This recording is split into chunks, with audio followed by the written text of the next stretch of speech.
एने जनशुणाणी शिविर में जिलापाल अभियोग कर ग्रामवासी। सूचना मुताबक 5 वर्ष बीती जाते रास्ता काम हो पारुनी, जहां नहीं एरसमा ब्लॉक नुआडीह ग्रामवासी माने जनशुणाणी शिविर में जिलापाल अभियोग कर रास्ता महिमादेईपुर ठारू नुआडीह पंचायत पर्यंत शोचनीय अवस्था रास्ता पड़ रही। पंचायतवासी माने रास्ता दे नीति जांच करुछंती। विभाग अधिकारी बारंबार जणाइले कौन समस्यार समाधान हेउना।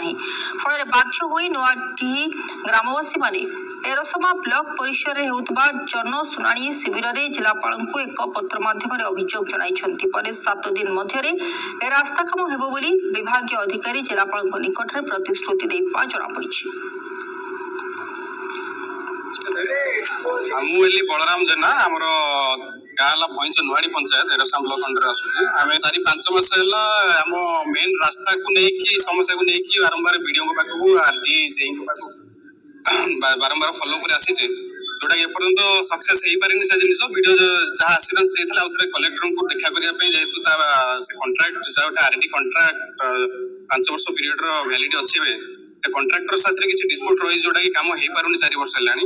रास्तार अवस्था बहुत खराब हो पड़े बारंबार अवगत सत्ते काम किसी हो पारे। आज आमर ग्रीवेंस आमको आश्योरेंस देते 7 दिन भितर गो थ्रू करेंगे रास्ता न्यू टेंडर करा नुआ काम आरंभ हम। आम पंचायतवासी आम तरफ आम सर को जनईचे जब 7 दिन भितर कामटा कम्प्लीट ना लगे नुआ टेंडर न हो पारे आम पुणी राजरास्ता को आसबू आमर रास्ता ब्लॉक करने योजना रही।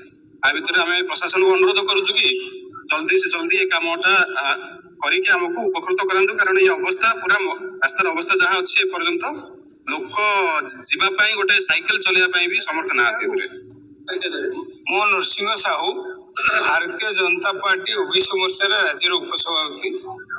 सब जुआर कारण हूँ से जो आमर नुहाड़ी पंचायत जो रास्ता अच्छी से रास्ता 10 ରୁ 15,000 लोक डेली जांच करती एसएम हेडक्वार्टर को राहमा ये रास्ता एते खराब अवस्था अच्छी जे विभागीय अधिकारी माने दीर्घ दिन धरी रास्ता को खराब कर रखी।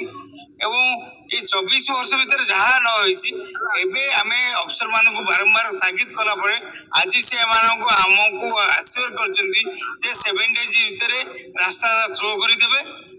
खाली राति आम पाटितुंड कर विभाग अधिकारी मैंने आसिक पानी काटी सका कहुई आज बाली डस्ट पकेबे रास्ता काली सका काम आरंभ न करेंगे परिणति भयंकर हम। कौन सी आरटी विभाग अधिकारी मानू पूरी दिज्व पूरा स्पष्ट। मो नरसिंह मासे नपुरुणु थाना